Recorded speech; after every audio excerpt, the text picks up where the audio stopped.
Good evening, ladies and gentlemen. Good. Welcome to the Institute of Politics here at St. Anselm's. My name is Win Hutchinson. I'm a state rep from Ward 2. And I'm wondering if you'd all could join me, please, by standing in the Pledge of Allegiance. I pledge allegiance to the flag of the United States of America and to the republic for which it stands, one nation, under God, indivisible, with liberty and justice for all. Thank you very much. I've been asked to perform a little duty here tonight, and it's going to be very short and sweet. I'd like to introduce you to our congressman and my friend, Frank Guinta.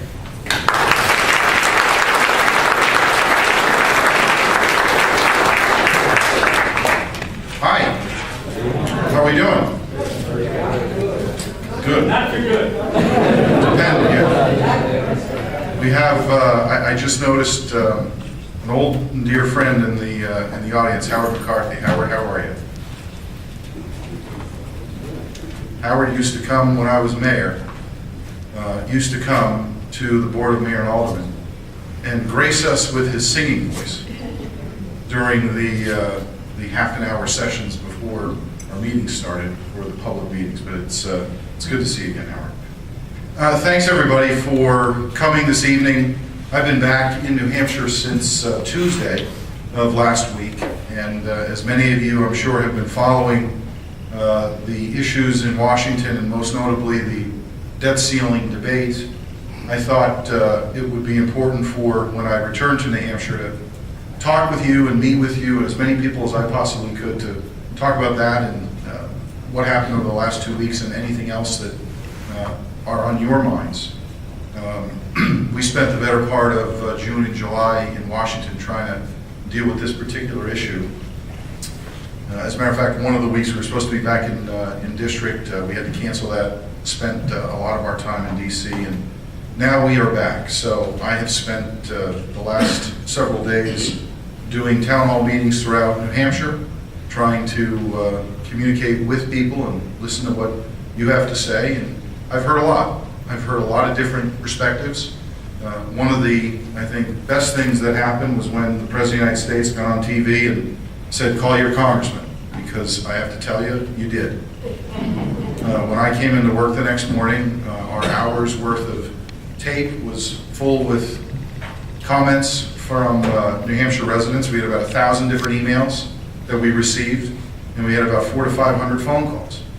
And it was actually a good thing to continue to listen and hear what people had to say about the ongoing debt ceiling debate. During the course of that period of time, I also was able to hold telephone town hall meetings. Typically when I'm home, I have regular town hall meetings, but when I'm stuck in Washington, I like to at least communicate with as many people as I can. So I apologize in advance during your dinner hour if you were getting a phone call and it says, hi, this is Frank Guinta, please pick up your phone.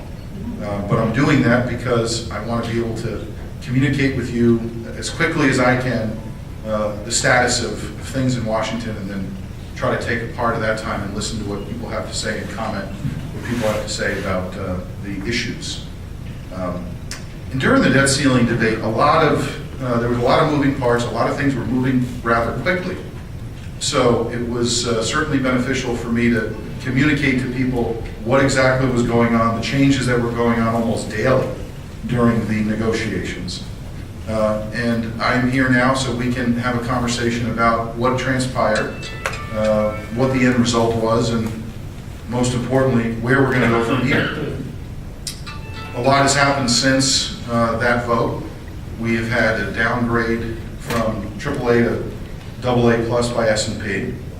We've had an announcement from the White House that our first quarter GDP numbers were revised from 1.9% growth down to 0.4% growth.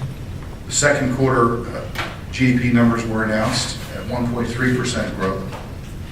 We have seen fluctuation this week in the market. We were up yesterday after the chairman, Federal Reserve Chairman Bernanke, made some comments about rates and what he was going to do over the next 2 years, and then today we saw another significant downturn over 500 points, in part I think because of issues related to France and Italy and other European countries. So it's certainly an up and down week, an up and down last couple of weeks relative to the market. Not any of us, I know, want to look at our statements in terms of our investment portfolios or 401ks, the dollars that we work so hard to try to invest for our kids and our grandkids. And I continue to take the same advice that I took a year ago and 5 years ago, continue to invest in the long term. Let me also say this. I believe that our country is going to get through the challenges we face. I feel very confident about that. What has been put on display by Congress was not exactly the most engaging movie to watch. It wasn't the best movie to watch. It was very frustrating at times for you and for many Americans, and I share with you in that frustration. It was very frustrating for me as someone who was involved and engaged in it.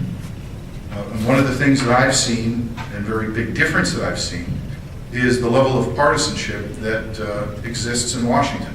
You know, I've served in different capacities in New Hampshire. I served as a state legislator, I served as a city alderman, and then obviously most recently as a mayor. And the one thing I can say that I think is great about New Hampshire is regardless of the issues, regardless of the debate, ultimately there is a decision made. And sometimes you'll agree with it, sometimes you won't, but we make decisions. And you're able to, as a taxpayer, as a business owner, as a nonprofit entrepreneur, decide how you're going to react based on the decisions that are made. And what I've seen in Washington is a level of partisanship that I have never, ever experienced. And I'm sure that that frustrates you, and it does frustrate me. There's a couple things that I try to do to minimize that partisanship.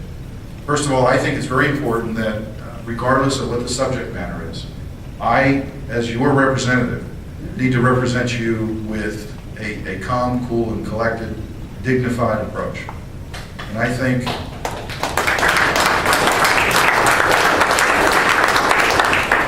that we can have very important and engaging dialogue and debate on very substantive issues where we may have differences of opinion, but we can do it in a respectful and civil manner. And I have taken to the floor of the House to comment on this. And I have at points almost pleaded with other members of Congress to reduce that level of rhetoric and focus on the issues.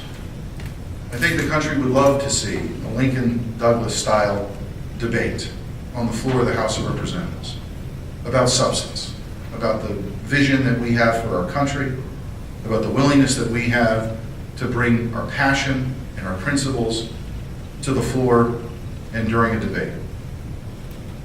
But what we have seen is a level of partisanship that detracts from the goals and objectives that at least I have, and I believe that members of Congress have.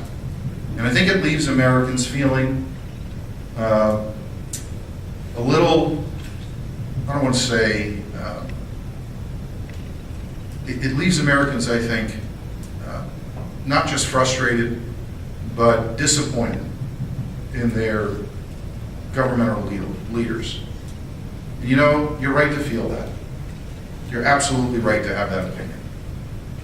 And it's something that each elected representative needs to work on. The way I do it is not only do I spend time introducing myself to members of the Republican Party on the floor of the House. There's so many, I still haven't met each and every one of them yet. But I also spend time meeting and introducing myself to members of the Democratic Party. And I try to forge personal relationships, and that has worked in several different ways. I have already been able to work with a colleague to the south, Congressman Barney Frank, on fisheries issues that affect both Massachusetts and New Hampshire, in trying to promote jobs and ensure that the fishing industry, which is very important to us and important to the seacoast, is preserved. And that was through a common bond that we have, not just in a border, but in the fact that we want to make sure we can have results for those in that industry that are suffering. And I'd like and I hope that we can apply that principle to every single debate that we have in Washington. I know that's a tall order.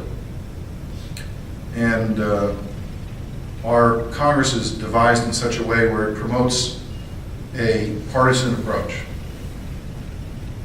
But what has happened over the course of the last week, I think, should remind every elected official and every American that at this point, Republican ideas and Democrat ideas are not what's going to win. American solutions are what's going to win. Working in a way that we can find common ground, bring our principles to the table, and ensure that our economic future is not only preserved but strengthened. So the course of the next few weeks while I'm home, I'm going to continue to meet with as many people as I can. I've got an idea of some things that we need to be doing immediately when we return to Washington to try to address job creation, to address regulatory issues, to try to address tax-related issues. And I sincerely hope that there is a renewed spirit after this recess in focusing on really what the problems are. I think at the very least, the country deserves that from their elected officials. Now, I'm sure you want to talk a lot about the debt ceiling.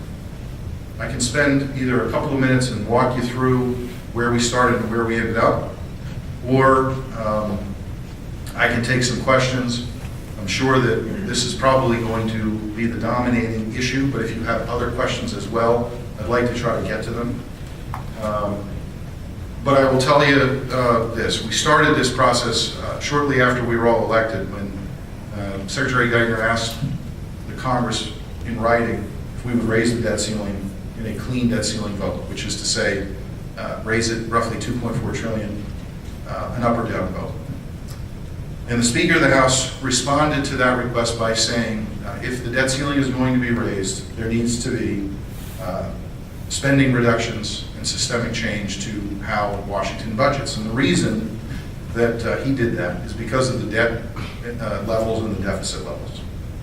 So we engaged after that exchange earlier in the year through the continuing resolution debate in trying to come to an agreement on what the appropriations would be for the country. I mean, the reason we engaged in that is there was not a budget in place. We had to deal with that issue.